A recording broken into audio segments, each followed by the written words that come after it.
ಅಂದರೆ ಒಂದು ಸಿನಿಮಾ ಮೇಲೆ ಈ ಮಟ್ಟಿಗೆ ಒಂದು ಜಾದು ಮಾಡುತ್ತೆ ಅಂತ ಅದಾಗಿದೆ. ಯಾಕೆಂದರೆ ಪ್ರೇಕ್ಷಕರು ಎಂಜಾಯ್ ಮಾಡ್ತಾರೆ, ನಾವು ನೋಡ್ತಾ ಇದ್ದೀವಿ. ಸೊ ಆ ಒಂದು ಕಾಲದ ಒಂದು ಕಾಲಘಟ್ಟವನ್ನು ಹೇಗೆ ನಡೆದಿತ್ತು ಅನ್ನೋದು ತುಂಬ ಅಚ್ಚುಕಟ್ಟಾಗಿ ತೋರಿಸ್ಕೊಟ್ಟಿದ್ರಿ. ಎಷ್ಟು ಖುಷಿ ಇದೆ ನಿಮ್ಮ ಪಾತ್ರದ ಬಗ್ಗೆ? ನಂಗೆ ತುಂಬ ಖುಷಿ ಇದೆ. ಅಂದರೆ ಇವತ್ತು ಜನ ಸಿನಿಮಾನ ಭಾಳ ಚೆನ್ನಾಗಿ ರಿಸೀವ್ ಮಾಡ್ತಾ ಇದ್ದಾರೆ, ಅದನ್ನು ಚೆನ್ನಾಗಿ ಎಂಜಾಯ್ ಮಾಡ್ತಾ ಇದ್ದಾರೆ. ನಾನು ಅದೇ ಅಲ್ಲಿ ಕುತ್ಕೊಂಡು ನೋಡಬೇಕಾದ್ರೆ ಕೇಳ್ತಾ ಇದ್ದೆ, ಸತೀಶ್ ಇದನ್ನು ಎಂಜಾಯ್ ಮಾಡ್ತಾ ಇದ್ದಾರಾ, ಇವ್ರು ಇದನ್ನು ಎಂಜಾಯ್ ಮಾಡ್ತಾ ಇದ್ದಾರಾ ಅಂತ. ಸೊ ಅವ್ರು ಏನಕ್ಕೆ ವಿಸಿಲ್ ಹಾಕ್ತಾ ಇದ್ದಾರೆ, ಅದು ಯಾರು ಆಬ್ವಿಯಸ್ಲಿ ಅವ್ರು ಯಾವುದಕ್ಕೆ ವಿಸಿಲ್ ಹಾಕಿದ್ರು ನಮಗೆ ಸಂತೋಷನೇ. ಆ್ಯಂಡ್ ಜನ ಇಷ್ಟಪಡ್ತಾ ಇದ್ದಾರೆ. ಅಂದರೆ ನನ್ನ ಪಾತ್ರನಾಗಿರ್ಬೋದು, ಹೇಗೆ ಕಾಣಿಸ್ಕೊತಾ ಇದ್ದೀನಿ ಅದನ್ನೆಲ್ಲ. ಸೊ ಇವತ್ತು ರಿಲೀಸ್ ಆಗಿರೋದು ಸಿನಿಮಾ. ನಾವು ಹೇಳೋದಕ್ಕಿಂತ ಜಾಸ್ತಿ ಪ್ರೇಕ್ಷಕರು ಬಂದು ಥಿಯೇಟ್ರಿಗೆ ಬಂದು ನಮ್ಗೆ ಖುಷಿ ಇದೆ. ಖಂಡಿತ ಇವತ್ತು ನಮ್ಗೆ ರೆಸ್ಪಾನ್ಸ್ ಏನು ಸಿಕ್ಕಿದೆ ಅದು ನಮ್ಗೆ ಖುಷಿ ಇದೆ. ನೆನ್ನೆ ಪ್ರೀಮಿಯರ್ ಶೋ ಆಗಿರ್ಬೋದು, ಅದು ಎಲ್ಲಾದರೂ ಹೈದ್ರಾಬಾದ್ ಪ್ರೀಮಿಯರ್ ಶೋ ಅಲ್ಲೂ ಕೂಡ. ಸೊ ಇನ್ನು ಮುಂದೆ ಪ್ರೇಕ್ಷಕರು ಬರಬೇಕು. ಒಂದು ಆಗಲೇ ಈಗ ಹೇಳ್ತಾ ಇದ್ರು ವರ್ಧನ್ ಸರ್, ಅರಸೀಕೆರೆ ಹಾಗೆ ಸಿದ್ಧಲಿಂಗೇಶ್ವರ ಅಲ್ಲೆಲ್ಲ ಶೋಸ್ ಫುಲ್ ಆಗ್ತಾ ಇದೆ ಅಂತ. ಸೊ ಅದನ್ನು ಯಾವುದೇ ಚಿತ್ರತಂಡಕ್ಕೆ ಆ ವಿಷಯ ಕೇಳಿದಾಗ ನಾವು ಆ್ಯಕ್ಟರ್ಸ್ ಆಗಿ ಆ್ಯಂಡ್ ಚಿತ್ರತಂಡಕ್ಕಾಗ್ಬೋದು ಅದು ಒಂದು ಗೆಲುವು, ಅದು ಒಂದು ಖುಷಿ ಖಂಡಿತ ಯಾವಾಗಲೂ ಇರುತ್ತೆ. ಅಂಬಿಕಾ ಪಾತ್ರ ನೋಡಿದಾಗ ನಿಮಗೆ ಥಿಯೇಟ್ರಲ್ಲಿ ಇಷ್ಟು ಅಭಿಮಾನಿಗಳ ಜೊತೆ ಕೂತಾಗ ಎಷ್ಟು ಖುಷಿ ಕೊಡ್ತು? ನಂಗೆ ಭಾಳ ಖುಷಿ ಕೊಡ್ತು. ಎಸ್ಪೆಷಲಿ ಅವರು ಮಾದೇವ ಸಾಂಗಿಗೆ ಎಂಟ್ರಿ ತೊಗೊಂಡಾಗ ಅದನ್ನು ಕಿರ್ಚಾಡಿ ಅದು ಅವ್ರು ಇಷ್ಟಪಟ್ಟರು. ಅಂದರೆ ಪ್ರತಿಯೊಂದು ನಾನು ಎಲ್ಲೂ ಒಂದೊಂದ್ಸತಿ ಡೈಲಾಗ್ ಎಲ್ಲ ಒಂದ್ಸತಿ ಹಿಂಗೆ ಲುಕ್ ಕೊಟ್ಟಾಗ್ಲೂ ಕಿರ್ಚೋರು ಅವರು. ಸೊ ಅದನ್ನೆಲ್ಲ ನೋಡಿ ಕೇಳಿ ಭಾಳ ಖುಷಿ ಆಯಿತು. ಮಾದೇವ ಸಾಂಗಿಗೆ ಎಲ್ಲರೂ ಡ್ಯಾನ್ಸ್ ಮಾಡ್ತಾಯಿದ್ರು ಮುಂದೆ. ಸೊ ಭಾಳ ಖುಷಿ ಇದೆ. ನೆಲದ ಮೂಲದ ಕಥೆ ಅಂತ ಬಂದಾಗ ಜಸ್ಟ್ ಮುಡಿಕಟ್ಟೆ ಇರ್ಬೋದು, ಬಟ್ ಸಮಾಜದ ಮತ್ತು ವ್ಯವಸ್ಥೆದ ಬಗ್ಗೆ ಒಂದಷ್ಟು ತುಂಬ ಚೆನ್ನಾಗಿ ತಿಳಿಸಿದ್ದೀರಿ ಸಿನಿಮಾದಲ್ಲಿ. ಹೌದು, ಅಂದರೆ ಐ ಥಿಂಕ್ ಬರವಣಿಗೆ ಚೆನ್ನಾಗಿದ್ದಾಗ ಸಿನಿಮಾ ಇಷ್ಟ ಆಗುತ್ತೆ. ಸೊ ಕಿರ್ಚಾಡ್ತಾ ಇದ್ದಾರೆ. ಸೊ ನಾನು ಎಂಜಾಯ್ ಮಾಡಿದೆ ಆ್ಯಕ್ಚುಲಿ. ಯಾವಾಗಲೂ ಅಷ್ಟೇ ಪ್ರೇಕ್ಷಕರ ಮಧ್ಯ ಕೂತ್ಕೊಂಡು ಸಿನಿಮಾ ನೋಡೋದೇ ಫಸ್ಟ್ಲಿ ಅದೊಂದು ಎಂಜಾಯ್ಮೆಂಟು. ಯಾಕಂದರೆ ನಮ್ಗೆ ಈ ಥರ ಫೀಲಿಂಗ್ ಬೇರೆ ಇನ್ನೆಲ್ಲೂ ಸಿಗಲ್ಲ. ಫ್ಯಾಮಿಲಿ ಜೊತೆ ನೋಡಿದಾಗಲೂ ಅವ್ರು ನಮ್ಮ ಪಾತ್ರ ಬಂದಾಗ ಅದನ್ನು ಕಿರ್ಚಾಡ್ತಾರೆ. ಬಟ್ ಈ ಥರ ಪ್ರೇಕ್ಷಕರ ಜೊತೆ ಕೂತ್ಕೊಂಡು ನೋಡಿದಾಗ ಪ್ರತಿ ವಿಲ್ಲನ್ ಸೀನ್ ಆಗಿರ್ಬೋದು, ವಿಲ್ಲನ್ಗೆ ಅವ್ರು ರಿಯಾಕ್ಟ್ ಮಾಡೋದಾಗಿರ್ಬೋದು, ಅದನ್ನೆಲ್ಲ ಕೇಳಿದಾಗ ಖುಷಿ ಆಗುತ್ತೆ. ನಮ್ಗೊಂದು ಸಂತೋಷ ಆಗುತ್ತೆ, ಇಲ್ಲ ಇದನ್ನೆಲ್ಲೋ ಎಂಜಾಯ್ ಮಾಡ್ತಾ ಇದ್ದಾರೆ ಅವರು. ಲಾಸ್ಟ್ ಸೀನ್ ಅಂತೂ ನಿಮ್ಮ ಇದರಿಂದನೇ ಟರ್ನ್ ಸಿಗುತ್ತೆ ಸಿನಿಮಾ. Thank you. ಸೊ ಆ ಒಂದು ಇದನ್ನು ನೋಡಿದಾಗ ನನಗೆ ಆ್ಯಕ್ಚುಲಿ ಅದು ಇಂಪ್ಯಾಕ್ಟ್ ಅದು ಅಷ್ಟಾಗುತ್ತೆ ಅಂತ ಗೊತ್ತಿರಲಿಲ್ಲ ನನಗೆ. ನೆನ್ನೆ ಪ್ರೀಮಿಯರ್ ಶೋ ಅಲ್ಲಿ ಸಿನಿಮಾ ಮುಗೀತು, ನಾನು ಕೂತಿದ್ದೆ ಮೇಲ್ಗಡೆ, ನನ್ನ ಪಕ್ಕ ಬಾದಲ್, ಆ ಕಡೆ ಧನಂಜಯ ಅವ್ರು ಕೂತಿದ್ರು. ಧನಂಜಯ ಅವ್ರು ಎದ್ದು ನಿಂತ್ಬಿಟ್ಟು ಹಿಂಗೆಲ್ಲ ನೀನು ನೋಡೋಕ್ಕಾಗಲ್ಲ ಗುರು ಅಂದ್ಬಿಟ್ಟು ಎದ್ದೋದ್ರು. ನಾನು ಇಂಪ್ಯಾಕ್ಟ್ ಆಗಿದೆ ಅಂತ ಆಮೇಲೆ ಕಾಲ್ ಮಾಡಿದ್ರು. ನನಗೆ ಮುಂಚೆನೇ ಕೊಚ್ಚಾಕ್ಬಿಟ್ಟಿದ್ರೆ ಖುಷಿಯಾಗಿರೋದು, ಹಂಗೆಲ್ಲ ನೋಡೋಕೆ ಕಷ್ಟ ಆಯಿತು ನನಗೆ ಭಾಳ ಅಂತ. ಅವನ ಕಣ್ಣಲ್ಲಿ ನೀರು ಬಂದಂತೆ ಆ ಟೈಮಲ್ಲಿ ಅವನು ಹೇಳಿದ್ದು. ಆ ಟೈಮು ಮತ್ತು ನಾನು ಲೆಟರ್ ಇರ್ತೀನಲ್ಲ, ಅದೆರಡು ಪಾಯಿಂಟಲ್ಲಿ ಅವ್ರಿಗೆ ತಡ್ಕೊಳಕ್ಕಾಗಿಲ್ಲ. ಅವ್ರಿಗೆ ಲೆಟರ್ ಹಾಕಿರೋದಾಗ್ತಿದ್ದೀನಿ, ವರಿಬಾರ್ದಾಗಿತ್ತು ಅಂತ. ಇನ್ನೊಂದು ಪಾಯಿಂಟ್ ಬಂದು ಅವ್ರಿಗೆ ತುಂಬ ಹರ್ಟ್ ಆಗಿರೋದು ಅದೇ ಇವ್ರದ್ದು ಕ್ಲೈಮ್ಯಾಕ್ಸಲ್ಲಿ. ಅದು ತುಂಬ ಜನಕ್ಕೆ ಕನೆಕ್ಟ್ ಆಗಿದೆ. ಅಂದರೆ ತುಂಬ ಜನ ಎಲ್ಲರೂ ಬಂದವರೆಲ್ಲ ಇಂಪ್ಯಾಕ್ಟ್ ಅದನ್ನೇ ಹೇಳಿದ್ದು ಜಾಸ್ತಿ. ಕ್ಲೈಮ್ಯಾಕ್ಸ್ ಮಾತ್ರ ಗುರು ನೋಡೋಕ್ಕಾಗಲ್ಲ ಗುರು ನಮ್ಮ ಕಣ್ಣಲ್ಲಿ ಅಂತ.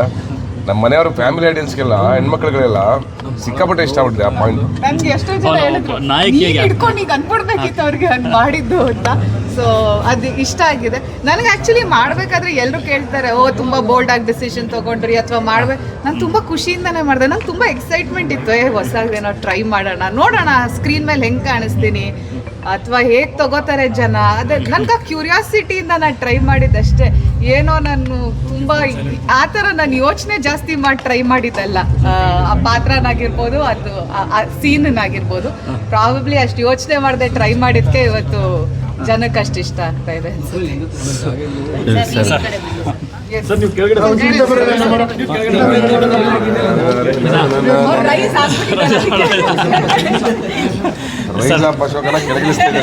ಎಲ್ಲ ಒಂದು ಕಡೆ ಸಮಾಜದ ಬದಲಾವಣೆಗೆ ಅಧಿಕಾರ ಒಂದಷ್ಟೇ ಅದು ಇದ್ರೆ ಅಷ್ಟೇ ಮಾತ್ರ ಸಾಧ್ಯ. ಒಂದು ಕ್ರಾಂತಿ, ಒಂದು ಕಿಚ್ಚು ಅನ್ನೋದು ಇರಬೇಕು ಅನ್ನೋದು ಈ ಪಾತ್ರ. ಆಮೇಲೆ ಏನು ಗೊತ್ತು, ಕಂಟೆಂಟ್ ಸಿನಿಮಾಗಳು ಮಾಡಿದ್ರೆ ಸೋತ್ಬಿಡ್ತೀವಿ ಅನ್ನೋದೆಲ್ಲ ಸುಳ್ಳು. ಅದು ಪ್ರೂವ್ ಮಾಡ್ತಾ ಇದೀವಿ ಹೇಗೇನು. ನಾನು ಹೇಳೋದೇನೆಂದ್ರೆ ಅದನ್ನು ನೋಡೋ ಥರ ಮಾಡಬೇಕು. ನೀವು ಯಾವುದೇ ಸಬ್ಜೆಕ್ಟ್ ಆಗಲಿ ಕಮರ್ಷಿಯಲ್ ಆಗಿ ವ್ಯಾಲ್ಯೂಯಬಲ್ ಆಗಿದೆ. ಇವತ್ತು ನೋಡಿ, ಇವತ್ತು ಬಂದಿರೋ ಆಡಿಯನ್ಸ್ ಇದ್ದಾರಲ್ಲ, ನೆನ್ನೆ ಆಡಿಯನ್ಸ್ಗೂ ಇವತ್ತು ಆಡಿಯನ್ಸ್ಗೂ ಎಷ್ಟು ಡಿಫ್ರೆನ್ಸ್ ಇದೆ ನೋಡಿ.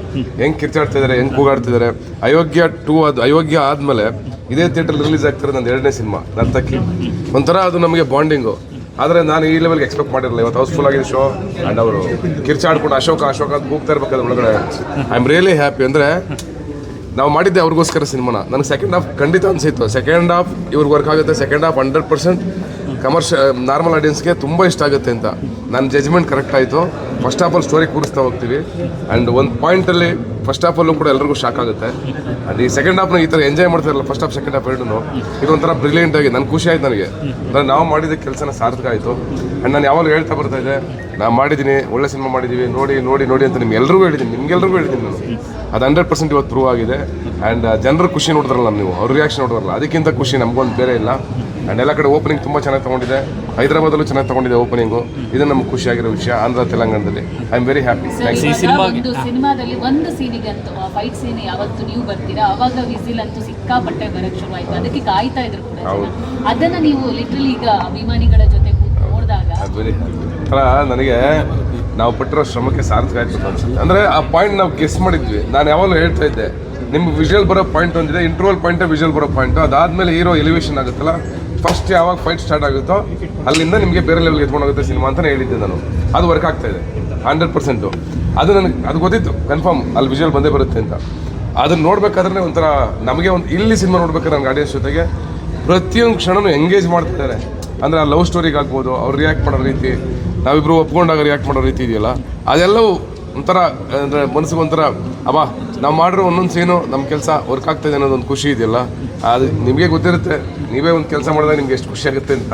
ಹಂಗೆ ಇದು ನಮ್ಮ ಮಗು ಇವತ್ತು ನಮ್ಗೆ ಖುಷಿ ಆಗ್ತಾ ಇದೆ, ಸಂತೋಷ ಆಗಿದೆ ಅಷ್ಟೇ ಸರ್. ಈ ಸಿನಿಮಾಗೆ ನೀವು ಪಟ್ಟಂಥ ಶ್ರಮ ಮತ್ತು ಕಷ್ಟ ಇದೆಯಲ್ಲ ಸರ್, 4 ವರ್ಷ ಪ್ರತಿ ಹಂತದಲ್ಲಿ ನಿಂತ್ಕೊಂಡ್ರಿ. ಎಲ್ಲ ಒಂದು ಕಡೆ ಸಿನಿಮಾನೇ ನಿಂತೋಗುತ್ತೆ ಅನ್ನೋ ಸಂದರ್ಭದಲ್ಲಿ ನೀವು ಗಟ್ಟಿಯಾಗಿ ನಿಂತಿದ್ದು ಅದೆಲ್ಲ ನಿಂತ್ಕೊಂಡ್ರಿ. ಈಗ ಏನಾಗಿದೆ ಅಂದರೆ ಫುಲ್ ಡ್ರೈ ಆಗ್ಬಿಟ್ಟಿದ್ದೀನಿ ನಾನು. ತಲೆ ಎಲ್ಲ ಖಾಲಿ ಆಗ್ಬಿಟ್ಟಿದೆ. ಅಂದರೆ ಈಗ ಸಂತೋಷ ಪಡ್ತಾಯಿದ್ದೀನಿ ಅಷ್ಟೇ. ಈಗ ಸುಮ್ಮನೆ ಕೂತ್ಕೊಂಡು ಜನಗಳ ಜೊತೆ ಸಿನಿಮಾ ನೋಡ್ತಿದ್ದೀನಿ. ಪಟ್ಟು ಶ್ರಮ ಇವತ್ತು ಸಾರ್ಥಕ ಆಗ್ತಾ ಇದೆ. ಆ 4 ವರ್ಷ ಏನು ಜರ್ನಿ ಮಾಡೋದು ಅಶೋಕನ ಜೊತೆಗೆ, ಇವತ್ತು ಅಶೋಕ ಅಂತ ಒಳಗಡೆ ಕಿರ್ಚಬೇಕಾದ್ರೆ ಅದು ಸಾರ್ಥಕ ಆಗ್ತಾ ಇದೆ. ಆ ಕ್ಷಣಗಳಿಗೋಸ್ಕರ ಕಾಯ್ತಾ ಇದ್ದೆ ನಾನು ಇಷ್ಟು ವರ್ಷ. ಇವತ್ತು ನನಗೊಂದು ಬಿಗ್ ರಿಲೀಫ್ ಸಿಕ್ಕಿದೆ ನನ್ನ ಲೈಫಲ್ಲಿ. ಅಂದರೆ ಬಹುಶಃ ಇನ್ನು ಯಾವತ್ತೂ ನಾನು 3 ವರ್ಷ 4 ವರ್ಷ ಒಂದು ಪ್ರಾಜೆಕ್ಟ್ ಮಾಡಲ್ಲ ನನ್ನ ಲೈಫಲ್ಲಿ. ಇದೇ ಲಾಸ್ಟ್. ಇನ್ಮೇಲೆ ನಾನು 6 ತಿಂಗಳಿಗೊಂದು ಪ್ರಾಜೆಕ್ಟ್ ಮತ್ತು ವರ್ಷಕ್ಕೊಂದು ಪ್ರಾಜೆಕ್ಟ್, ಮಿನಿಮಮ್ ವರ್ಷಕ್ಕೆ 2 ಪ್ರಾಜೆಕ್ಟ್ ತರೋದಕ್ಕೆ 100% ಟ್ರೈ ಮಾಡ್ತೀನಿ. ಇನ್ನು ಮುಂದೆ ಜನಗಳ ಜೊತೆ ಕನೆಕ್ಷನಲ್ಲಿ ಇರ್ತೀನಿ. ಏನೋ ಕಂಟಿನ್ಯೂಸ್ ಆಗಿ ಸಿನಿಮಾನ ಥಿಯೇಟರ್ಗಳಿಗೆ ತರ್ತಾ ಇರ್ತೀನಿ ಆ್ಯಂಡ್ ಜನರನ್ನ ಎಂಟರ್ಟೈನ್ ಮಾಡ್ತಾ ಇರ್ತೀನಿ ಅಂತ ಹೇಳಕ್ಕೆ ಇಷ್ಟಪಡ್ತೀನಿ. ನೆಕ್ಸ್ಟ್ ಈಗ ಪ್ಲ್ಯಾನ್ಸು ನಾಳೆ ನಾಳಿದ್ದೆಲ್ಲ ಕರ್ನಾಟಕ ಫುಲ್ ಟ್ರಾವೆಲ್ ಮಾಡ್ತೀವಿ. ಅದಾದಮೇಲೆ ತಮಿಳ್ನಾಡಲ್ಲಿ 2 ದಿವಸ ಇರ್ತೀವಿ. ಒಂದು ಪ್ರೀ ರಿಲೀಸ್ ಇವೆಂಟ್ ಇದೆ ಮತ್ತು ಇಂಟರ್ವ್ಯೂಗಳಿದೆ ಎಲ್ಲ ಚಾನಲ್ದು. 2 ದಿವಸ ತಮಿಳ್ನಾಡಲ್ಲಿ ಇರ್ತೀವಿ. ಅದಾದಮೇಲೆ ಇದು ಅರಬ್ ಕಂಟ್ರಿಗೆ ಹೋಗಬೇಕು. ಅಲ್ಲಿ ಒಂದು 2 ದಿವಸ ಯಾವುದೋ ದುಬೈನಲ್ಲಿ ಪ್ರೀಮಿಯರ್ ಶೋ ಮಾಡ್ತಿದ್ದಾರೆ, ಅಲ್ಲೊಂದು ದಿವಸ ಶೋನಲ್ಲಿ ಇರಬೇಕು. ಅದಾದಮೇಲೆ ಅದಕ್ಕಿಂತ ಮುಂಚೆ ಹೈದರಾಬಾದ್ಗೆ ಹೋಗಬೇಕು. ಹೈದರಾಬಾದಲ್ಲಿ ಒಂದು 2 ದಿವಸ ಇರಬೇಕು. ಅವ್ರ ಥಿಯೇಟ್ರ್ ವಿಸಿಟ್ ಮಾಡಬೇಕು, ಅಲ್ಲಿ ಇಂಟರ್ವ್ಯೂಗಳು ಮಾಡಬೇಕು. ಇಷ್ಟೆಲ್ಲ ಇದೆ. ಅದರ ಮಧ್ಯೆ ಜ್ವರ, ನೆಗಡಿ, ಐ ಇನ್ಫೆಕ್ಷನು ಎಲ್ಲ ಆಗಿದೆ. ಎಲ್ಲದಕ್ಕೂ ಆ್ಯಂಟಿಬಯೋಟಿಕ್ ಹಾಕ್ಬಿಟ್ಟಿದ್ದೀನಿ. 5 ದಿವಸದಿಂದ ಆ್ಯಂಟಿಬಯೋಟಿಕ್ ಹಾಕ್ತಾನೆ ಇದ್ದೀನಿ, ವರ್ಕ್ ಆಗ್ತಾಯಿಲ್ಲ.